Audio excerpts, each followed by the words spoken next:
Jaliyaronggi lam soklakpa yaroi Assam Laingak Hmar amasung Kuki insurgent group singna choliba tha asi taraga mangada sign tawnakiba memorandum of settlement MOS adu Jaliyarong United Front JDF na hakchina lawi loinana tawnariba agreement aduna maram oiraga Jaliyaronggi lamsingna makhal amatada sokalakpa yaroi haina JDF ki Ministry of Information and Publicity na thadorakpa cherol amada phongdorakli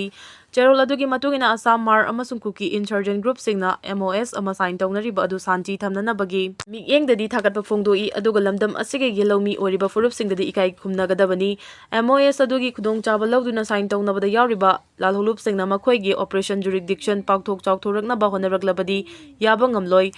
Jaliyarong territory lansinuna operate tawbasu yaroi shanti amasung nungsi chanana hingminage hairabadi thamoi sengba amana amabu ikai khumnaba utkadabani haidi Bahrain amasung UAE ge hotel singda Iran warning tawkre Bahrain amasung United Arab Emirates UAE da leriba hotel singda United States ki lan missing thamlabadi madu aina yaba military target oirakani haina Iranian regime na warning tawkre haidi Fars ki report matung ina Middle East laiba American military infrastructure singda Iran attack tawkiba maramna US ki lan missing si hotel singda laikre hairi Beirut tagi all airport amasung Damascus ki Republic Palace for Seasons amadi Sheraton Hotel sing da US ki lan missing lairi haina report adu da haiki US ki marine lan missing so Istanbul amasung Sofia Fawraga Djibouti International Airport election kre haina thajari US ki lan missing si masagi base thadok tuna chelaga civilian site sing the lotli Gulf Arab laibak sing na makoi gi hotel sing the US ki military personnel sing leheloi de bani haina Iran ki foreign minister Said Abbas Aragachi na phongdokhi ananumita reni matam pina ba haijorak pani aina tara pi re Trump United States military na Iran gi energy infrastructure thugai gani haina deadline pi ki badu Iran anumita ret ni sangdok pina ba haijoraki adu Numitarani gi matam piduna deadline asi lakliba April 3 fawa sangdokle haina United States ki President Donald Trump na phongdokre lan marag asi da nakal ani na wari shanabagi thabak chathaba adugi saruk ama oina Iran na matam kharaga pibina ba haijuraki haina Trump na Fox News ta haiki aiha ki mi singi kuthangda makhoina ingonda yamna fazana matam kharaga pibiba yagadra hairaki masi aikoina hayeng ahing fawbada tawgadaba adugi matangda wari shanabagini makhoina tawfam thokpa adu tawdrabadi aihangna makhoigi power plant sing thugairwagani haina Trump na haiki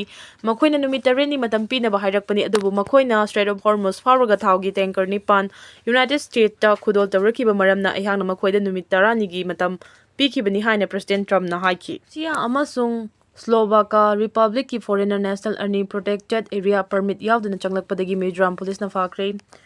Ikui dringaida America National ama yauna Ukraine National taruk Mizoram State fauduna Myanmar da ethnic rebel sing the drone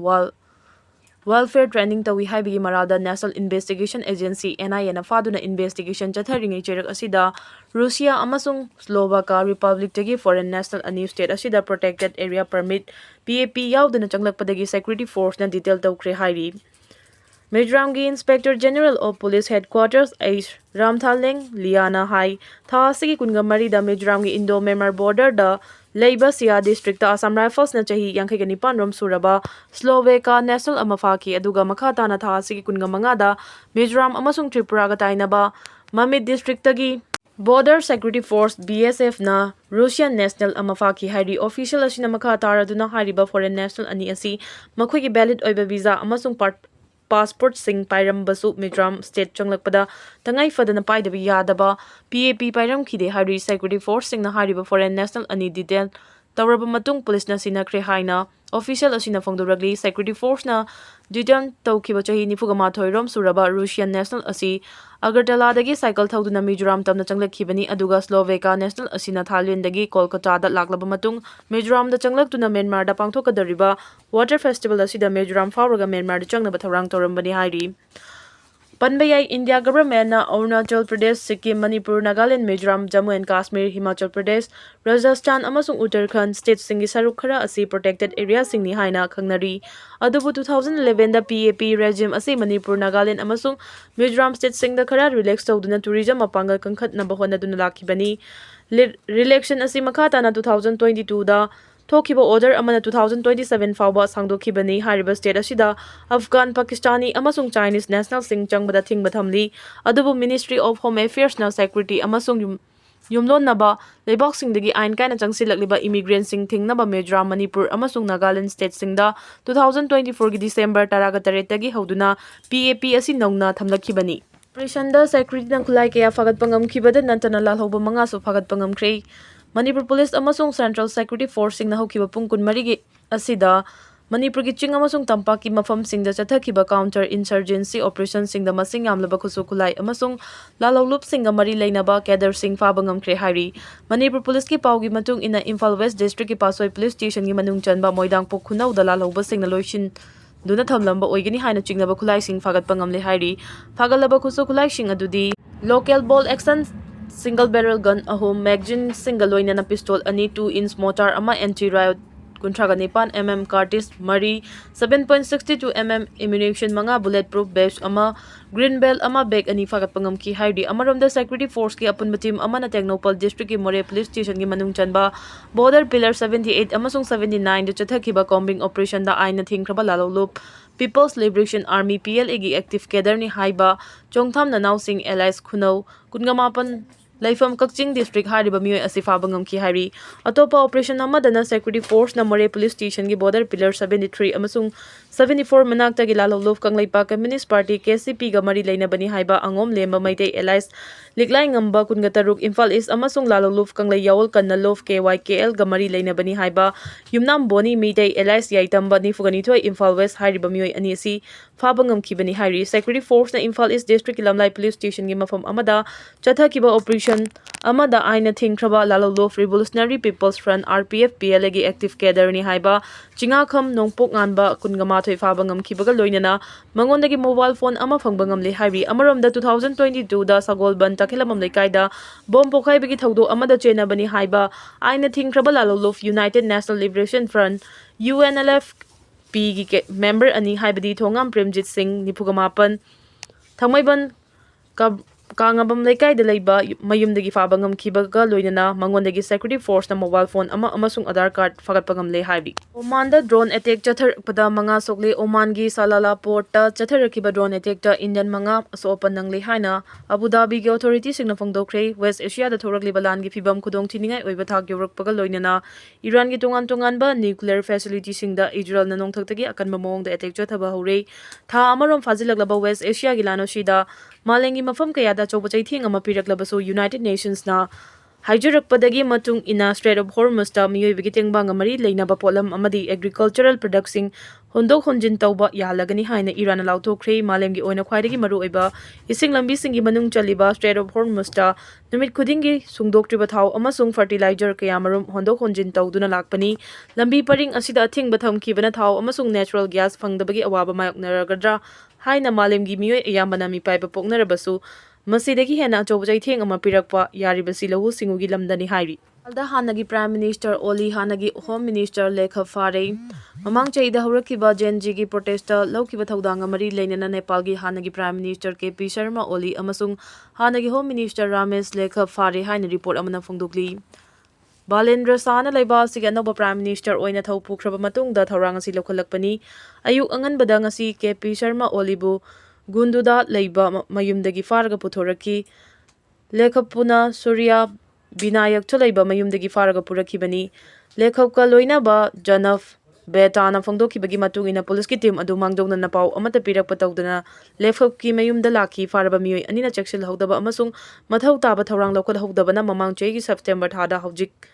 Genji gi protesta mioi kayamarum sikhi bani haina maral siri Kathmandu post ki report matung ina naharol singi iho aduda mioi humputara ga taret sikhi bagal loina na atopa mioi kayamarum asopan nangki hairi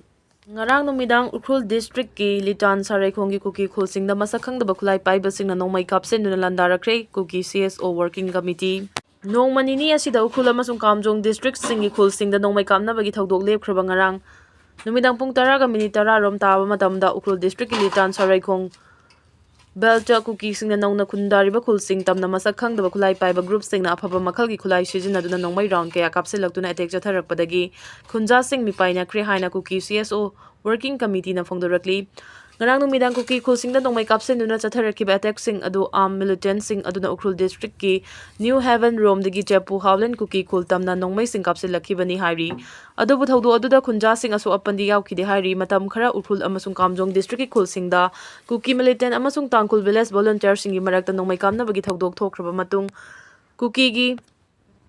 Maikei makha tana khud handanaba amasung irang thoktanaba honagani haina laukthokhiba leikre hairi. Ngarang nauna nongmai kablakhiba thaudo adu nauna irang thoknaba sinbani haina lauraduna committee asina ukhul amasung Kamjong district ani tainaba mafamsingda Kuki singna khundariba Mongko Chepu Sangkai Thawai Khul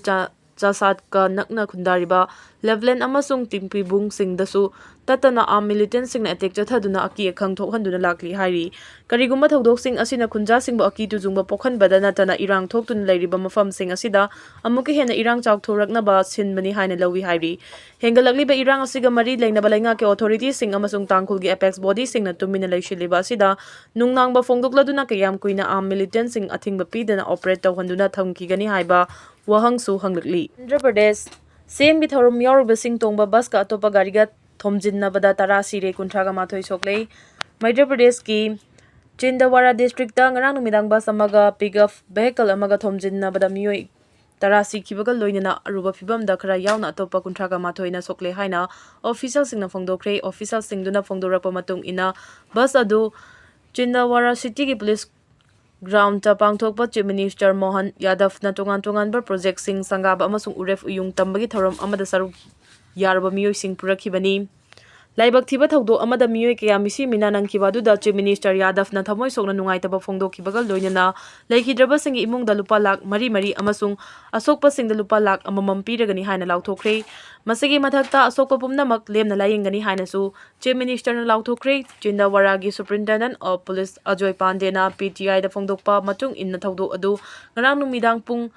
Taretlom tabada Chindawara district headquarters tagi kilometer kunga manga rom lapna Nagpur road chalaiba Simari manakta thokhibani thaudo aduda mioi tara nupa taruk nupi ahum amasung angang amasi ki haina mangna phongdoki. Chindawara gi collector Harendra Narayan na PTI da haiki doctor structure singi matung inna thaudo aduda mioi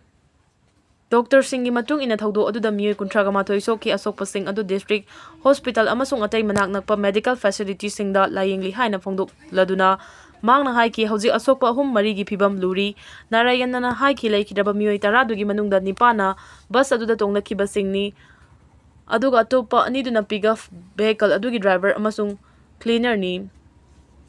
Kotwali Police Station gi Station House Officer Ashish Kumar na phongdokpa matung ina accident adu thokiba matamduda bus aduda passenger nifu hena tongki. Official singna haiki Chindawara city da pangthokpa Chief Minister gi thoram adu numidang wairam pung 5:45 tabada loiraba matung bus adu thoramduna saruk yakiba mioi sing puraga hankibagi lambida laibak thiba thaudo adu thokibani. Panba yabadi Chindawara city da pangthokpa thoram aduda Chief Minister na lupa crore 506 ki tongan-tongan bachakhat thorangi project 105 sanga khibani amasung urep uyung tamkhibani.